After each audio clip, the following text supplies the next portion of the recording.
แล้วมันได้ก็พี่น้องกัน3ก็ในตีขายตีลิ้นแล้วว่างเฮิรนแต่3ตีนะคะออตีขายพร้อมๆมือเลียวกันแฮ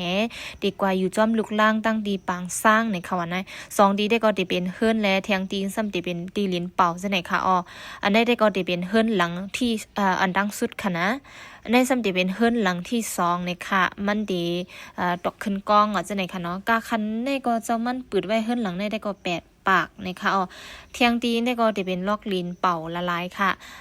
เตมีลอกลินเป่าได้แล้วเตมีเนื้อกีกลางเฮิรน2หลังในค่ะนะ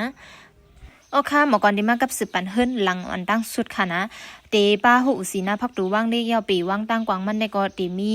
50ปีนาตั้งเตมี50ปีและตั้งยาวเตมี65ปีจังไหนค่ะอ๋อ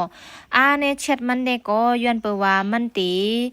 หวยลงกว่าแลเนี่ยตอนนั้นที่กึดก้ากึดสังเกตก็มันป้อปีแลจังไหนค่ะตั้งเนื้อเฮิรนได้ก็ติมีห้องนอน1ห้องแล้วก็ตั้งนอกเฮิรน1ห้องแลเนื้อเฮิรนซ้ำติมีห้องขำแขกตีไว้พลาตั้งหลังซ้ำติมีอองตีผูกหมอกผูกหมากแฮแล้วก็หิมสึงไฟซ้ำติมีห้องนอนแทงห้องจังไหนค่ะอันได้ก็เตเป็นตีอองหุงมือสึงไฟเนี่ยค่ะเตมีป้าห้องอาบน้ำห้องพายไว้เอาค่ะนะอ๋อค่ะเฮิรนหลังได้เหมือนหนังพี่น้องเขาหันเอาค่ะนะมันเต็มทนกุมเยอะอยู่เนี่ยสิตาก็ตียุบย่อมมันได้ก็ตีเว้นว่ามันตีจันแฮงจังไหนค่ะอ๋อสังเกตว่าพี่น้องเขาย่อมฮับไหลลองจุดย่อมมันเนี่ยได้ก็สิทธิ์ด้วยกามันไหลอยู่ค่ะนะเจ้ามันได้ก็ล่อๆใส่ย้อนไว้เหง2ปากแสนเนี่ยค่ะอ๋อ